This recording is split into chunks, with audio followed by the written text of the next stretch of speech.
نحمده ونصلي على رسوله الكريم أما بعد فأعوذ بالله من الشيطان الرجيم بسم الله الرحمن الرحيم رب اشرح لي صدري ويسر لي أمري واحلل عقدة من لساني يفقه قولي اللهم فقهنا في الدين رب زدنا علما اللهم أرنا الحق حقا وارزقنا اتباعه وأرنا الباطل باطلا وارزقنا اجتنابه اللهم صل وسلم على نبينا মুহাম্মদ। আজকে আমাদের সূরা আত-তাওবা, আমরা অলমোস্ট শেষের দিকে। আহ ইচ্ছা আছে আজকের আয়াতগুলো একেবারে কমপ্লিট করার। ইনশাআল্লাহ আজকে আমাদের সূরাটা কমপ্লিট হয়ে যাওয়ার সম্ভাবনা আছে। আর আলহামদুলিল্লাহ, আহ আমাদের 7টা বড় সূরার মধ্যে আজকে আরেকটি সূরা আমাদের কমপ্লিট হচ্ছে। এটা শেষ সূরা, যেটা আমাদের বড় সূরার মধ্যে আসছে। আর আলহামদুলিল্লাহ, এই সূরাটা অনেকটাই লম্বা ছিল, 129টা আয়াত, যার মধ্যে আমাদের অনেক কিছু শেখার ছিল। আর খুবই ইউনিক একটা সূরা, যে সম্পর্কে আমরা প্রথমেও আলোচনা করেছি এবং শেষও ইনশাআল্লাহ আরেকটু আলোচনা করব। আর আজকে আমাদের 124 নাম্বার আয়াত থেকে সূরা আত-তাওবা।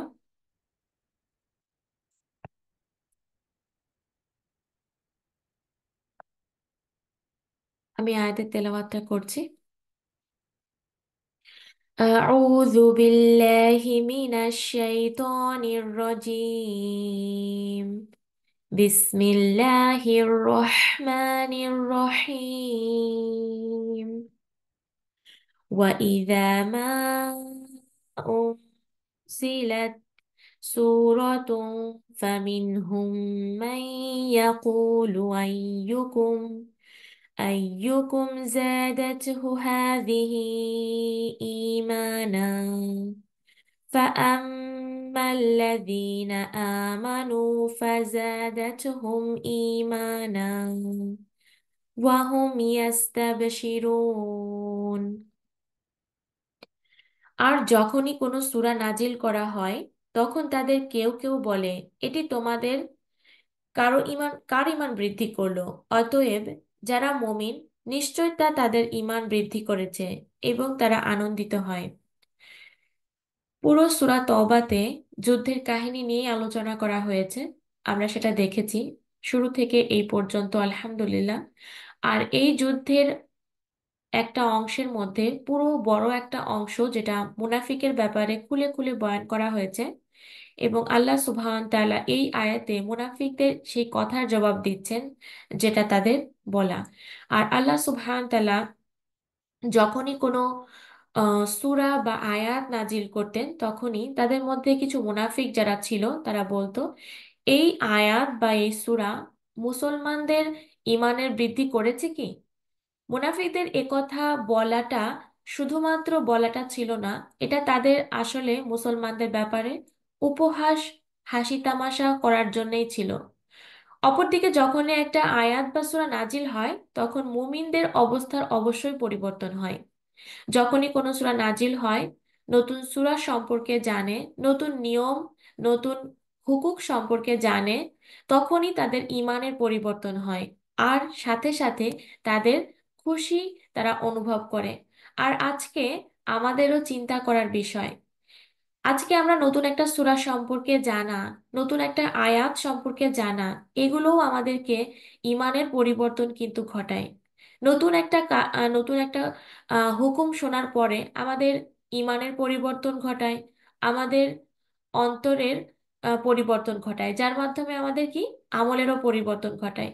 তো আমাদেরও এখানে চিন্তা করা উচিত, আমরা কি আদৌ হ্যাপি যে আল্লাহ সুবহানাহু ওয়া তাআলা আমাদের জন্য একটি সূরার পর আরেকটি সূরা অবতীর্ণ করেছেন।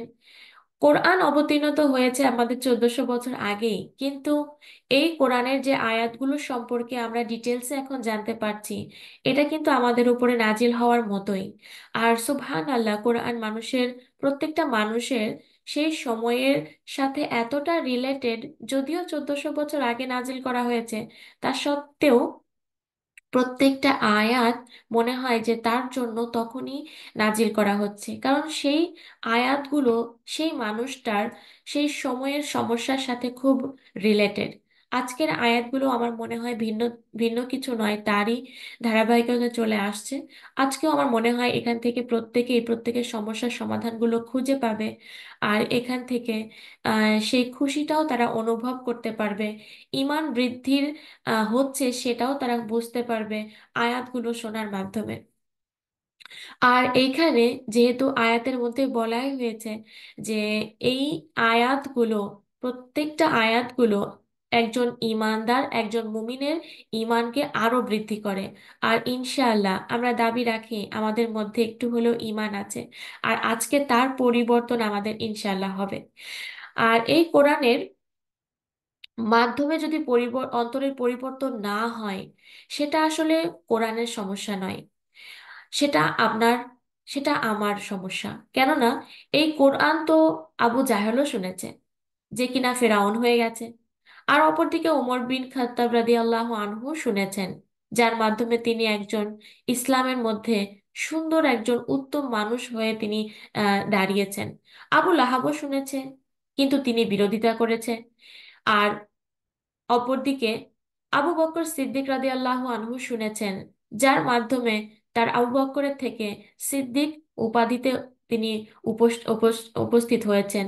আর প্রত্যেকটা সময় নবী সাল্লাল্লাহু আলাইহি সাল্লামের সঙ্গে সঙ্গ দিয়েছেন। তো এই কোরআনের মাধ্যমে অপরিচিত পরিচিত হয়ে গেছে, আর অনেক পরিচিত অপরিচিত হয়ে গেছে। এই কথাগুলো শুধুমাত্র সুন্দর কথার মধ্যে দিয়ে নয়, এটা কিন্তু আমাদের জীবনেও। কারণ কোরআন শোনার পরে কে কতটা নিচ্ছে, এটা তারই ব্যক্তিগত জায়গা থেকে। আজকে 5 জন শুনছে, 5 জন কিভাবে নিচ্ছে, সেটা তার অন্তরের ব্যাপার।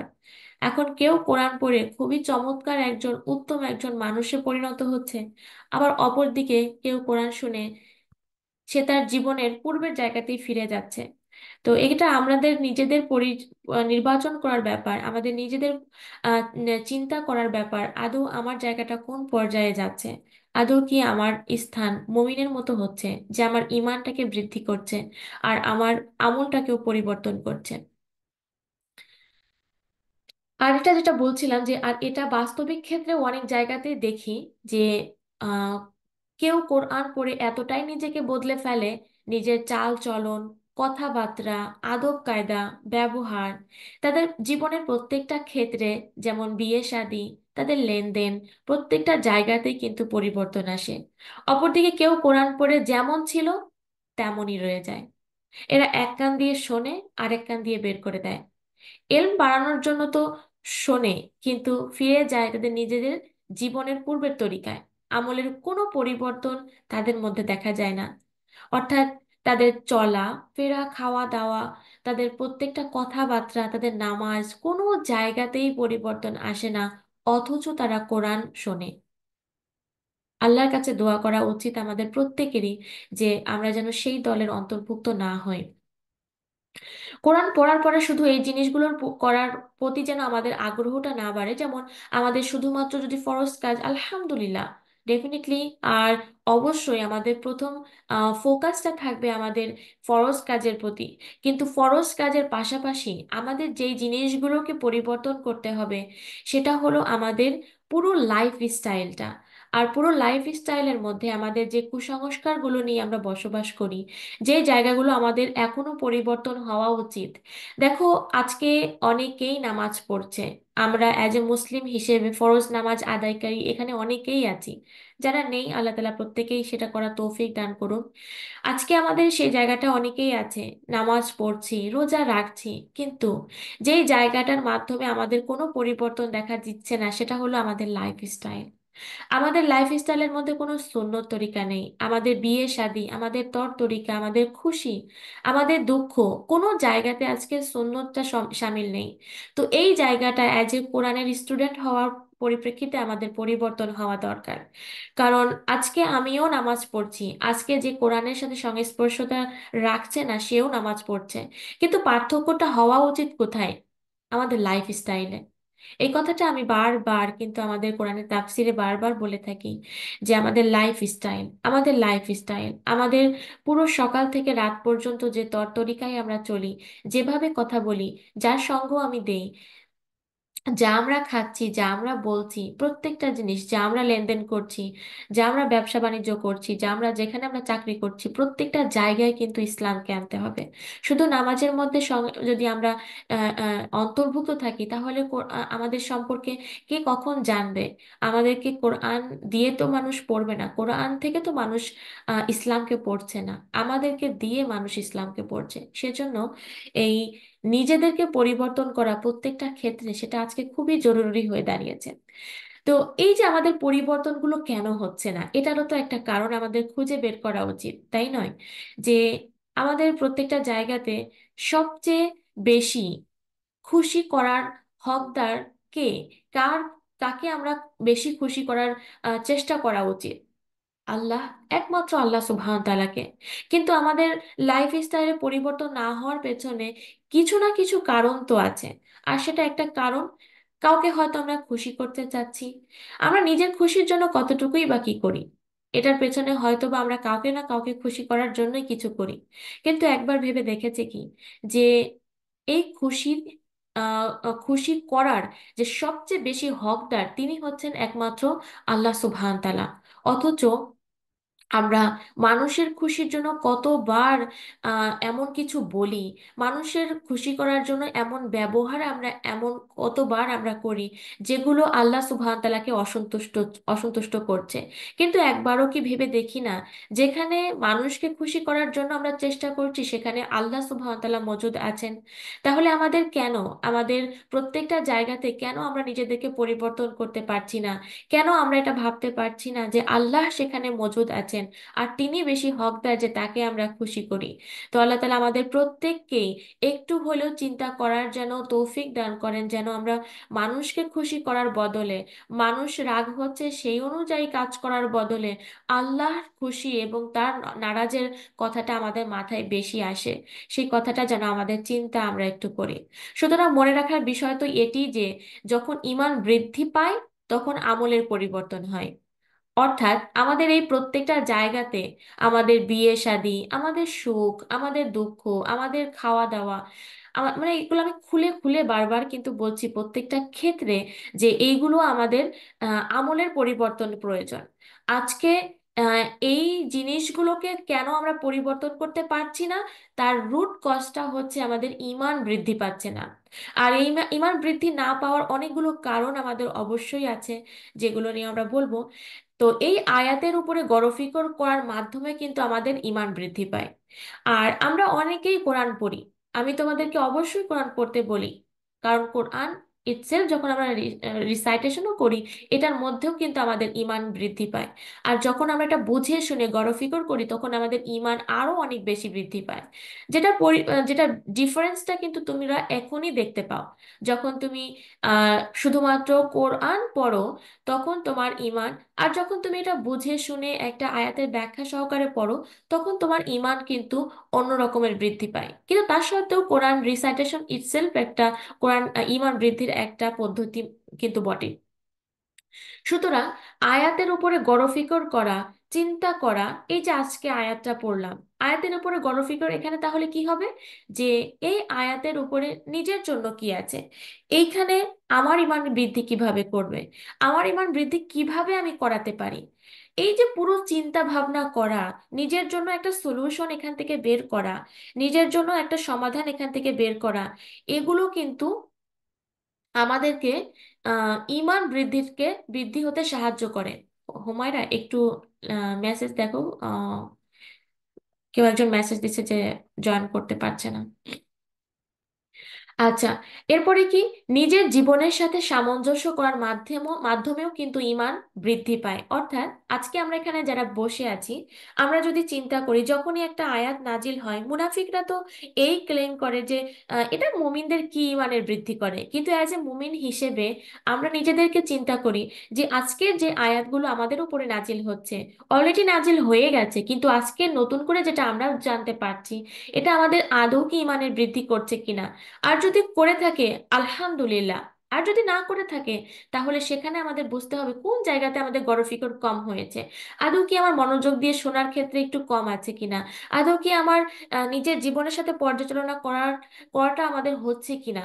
তো এই পুরো জিনিসগুলো যখন আমরা নিয়ে চিন্তা করি, তখন কিন্তু আমাদের ঈমান অটোমেটিকলি বৃদ্ধি পায়। কারণ কি, যে এই আয়াতগুলো পড়ার মাধ্যমে আমাদের ঈমান বৃদ্ধি হবে, এটাই ঈমানের তাকাজা। কেননা এই প্রত্যেকটা আয়াত যখন আমরা আহ, স্বীকার করি, যখন আমরা তাসদিক করি, যখন আমরা এগুলোর উপরে আমল করি, তখনই কিন্তু আমাদের ঈমান আরো বৃদ্ধি পায়। এই গরফিকরের একটা নতিজা কিন্তু এটাই আসে যে আমাদের আমলের মধ্যে পরিবর্তন আসে।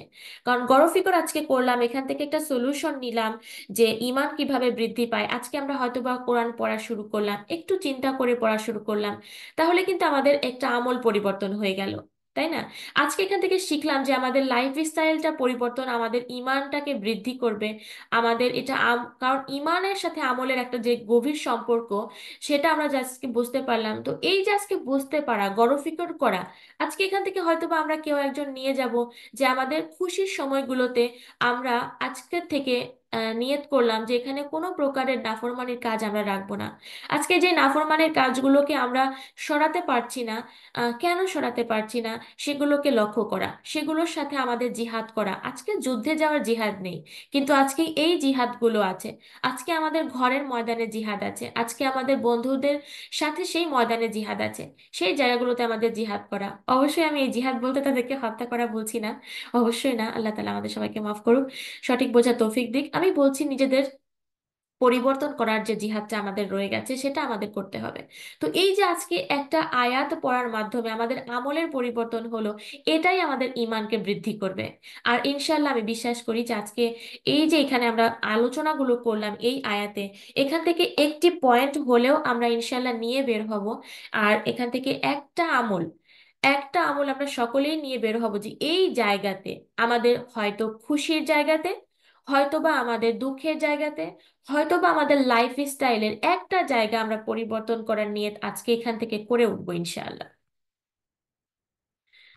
সুতরাং এই আয়াতের উপর লার্নিং পয়েন্টগুলো আমরা যেগুলো শিখলাম, যে কোরআনের কিছু অংশকে মানা এবং না মানা, এটা ঈমান এবং মুনাফিকের পার্থক্য সৃষ্টি করে। কারণ ঈমানদার ব্যক্তিগণ কোরআনের প্রত্যেকটা অংশকেই মানে এবং বিশ্বাস করে, কিন্তু মুনাফিক কিন্তু সেটা নয়।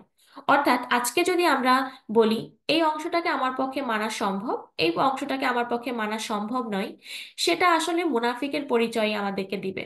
আসলে এই যে খুলে খুলে মুনাফিকের ব্যাপারে চিন্তা করো, পুরো একটা সূরার অধিকাংশ আয়াত আমাদের মুনাফিকের ব্যাপারে, এখনো আমরা পড়ছি সেই ব্যাপারে। কেন? কারণ আল্লাহ চান না যে আমরা মুনাফিকের দলে কিয়ামতের দিন অন্তর্ভুক্ত হই। কারণ মুনাফিকের অবস্থা কিয়ামতের দিন খুবই ভয়াবহতার সাথে হবে। সেজন্য মুনাফিকের যে কর্মকাণ্ডগুলো আছে, সেগুলো যদি আমাদের মধ্যে থেকে থাকে, আমাদের ওখান থেকে বের হয়ে আসতে হবে।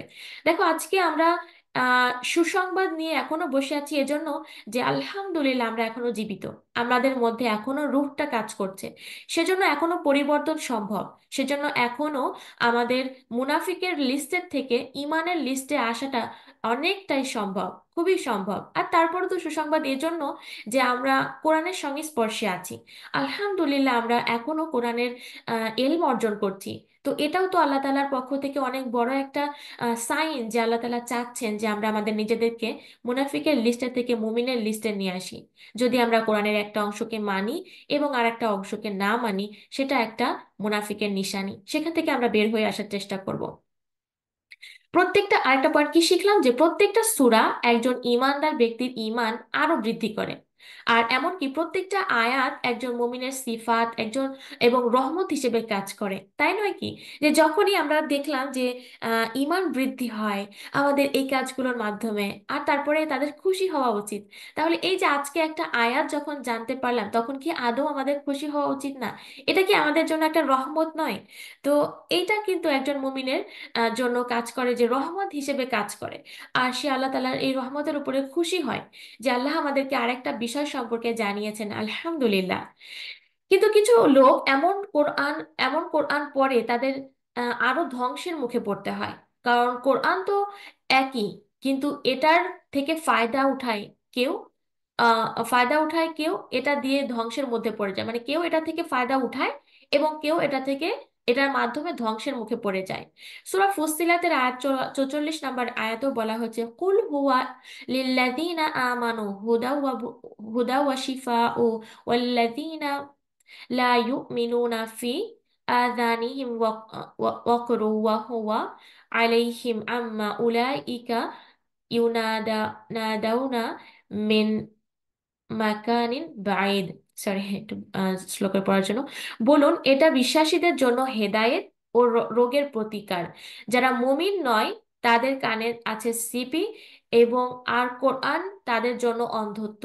তাদেরকে যেন পরবর্তী স্থান থেকে আহ্বান করা হচ্ছে। অর্থাৎ এই কোরআন কিছু মানুষের জন্য হেদায়েত এবং রোগের প্রতিকার। কাদের জন্য? বিশ্বাসীদের জন্য, যারা ঈমান আনে, যারা বিশ্বাস রাখে প্রত্যেকটা আয়াতের উপরে। আর যারা মুমিন নয়, যারা মুনাফিক, যারা কাফের, তাদের অন্তরে এই জিনিসগুলো, এই আয়াতগুলো পৌঁছায় না, কারণ তাদের কানটাই বন্ধ করে দেওয়া হয়েছে। কানটা তারা বন্ধই রেখেছে, আর তারা শুনতে চাচ্ছে না। আর এই কারণে তাদের অন্তর হয়ে গেছে অন্ধ, কালো। আর তাদেরকে মনে হচ্ছে কোনো দূরবর্তী জায়গা থেকে তাদেরকে আহ্বান করা হচ্ছে, শুনতেই পাচ্ছে না। তো এটা হলো একজন মুমিন এবং একজন মুনাফিকের পার্থক্য।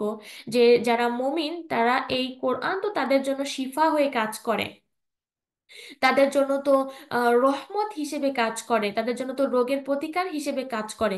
কিন্তু একজন মুনাফিকের জন্য এই আয়াতগুলো একটা অন্ধত্বই আরো বাড়াতে থাকে।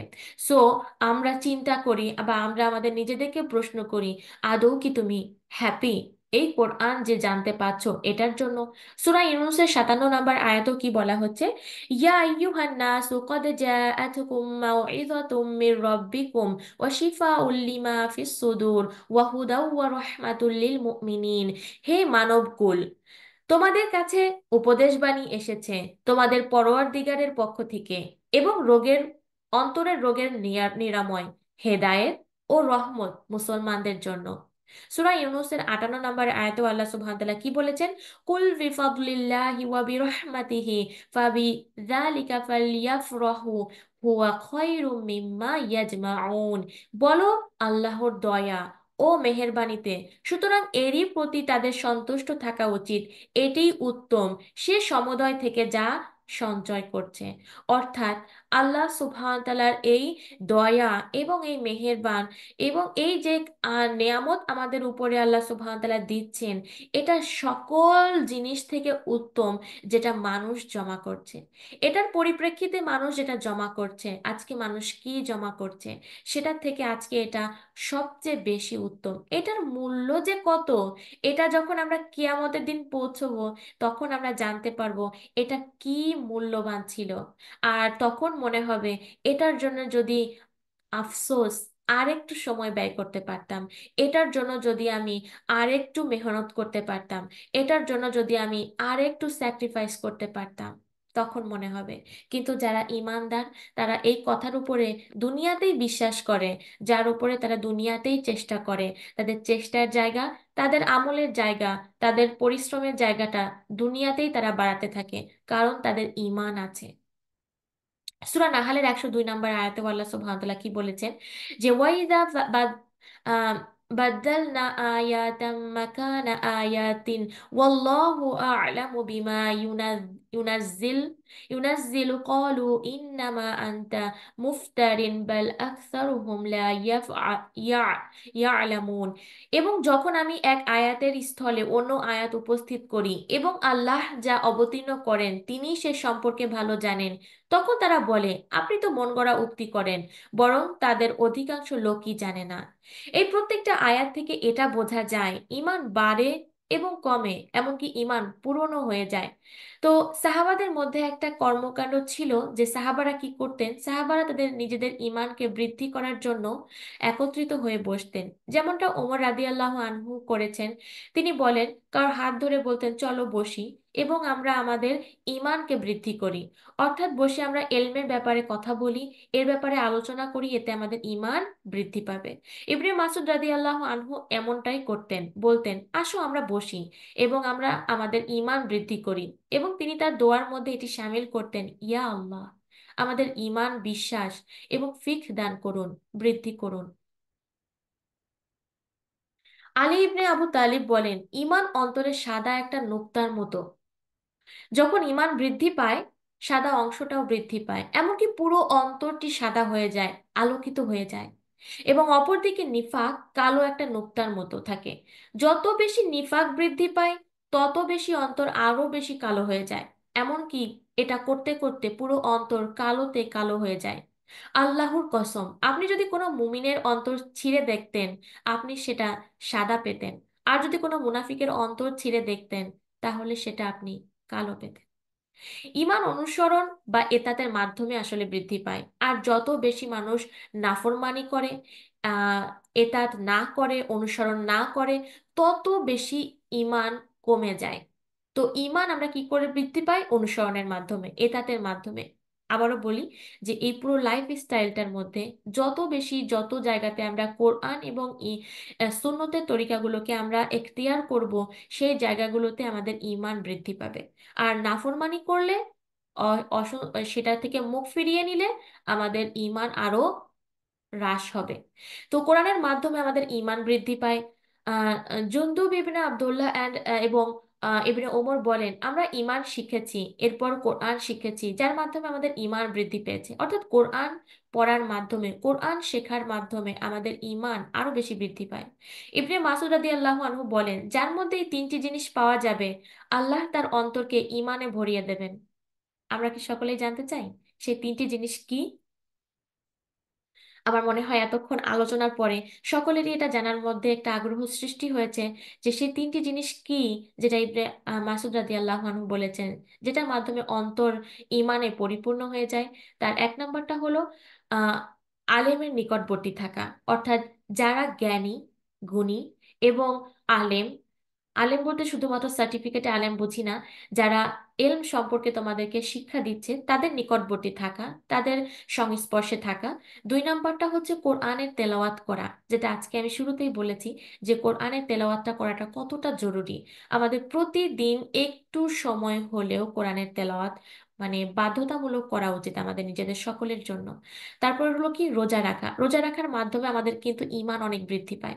এবং এর পাশাপাশি আরো অনেকগুলো পয়েন্ট আছে, যেমন ফরজ এবং সুন্নত আদায় করার মাধ্যমে। আর এটার জন্য সবচেয়ে বেস্ট হলো আমাদের আল্লাহ সুবহানাহু ওয়া তাআলার নিকট আমাদের ঈমানের সালামতের জন্য দোয়া করা, ঈমানের জন্য দোয়া করা, যেন আল্লাহ তাআলা আমাদের ঈমানটাকে সালামত রাখেন, আমাদের ঈমানটা বৃদ্ধি করেন। সেই জন্য আমাদের প্রত্যেকেরই দোয়া করা উচিত। আর সুন্দর সুন্দর দোয়া হিসনুল মুসলিমের মধ্যে পাবে। আর ওয়াইয়াকা নাস্তাইন যে বইটা আমরা দেখেছি অনলাইনে, তোমরা অনেকেই সেটা ডাউনলোড করেছো, সেখানেও তোমরা পাবে। তো আলহামদুলিল্লাহ, পুরো জায়গাতে আমরা যে জিনিসগুলো দেখতে পারলাম যে ঈমান বৃদ্ধি, এটা আসলে আমলের একটা নতিজা, যে আমল যখন বৃদ্ধি পাবে আমরা বুঝতে পারবো যে আমাদের ঈমান বৃদ্ধি পেয়েছে। তো এগুলো এগুলো বাড়ানোর জন্য আমাদের পুরো জায়গাতে আল্লাহ সুবহান তাআলার কথার উপরে আমাদের সম্পূর্ণ বিশ্বাস, সম্পূর্ণ বিশ্বাস রাখা, কোরআন আমাদের জীবনের একটা বিশেষ জায়গা দেওয়া।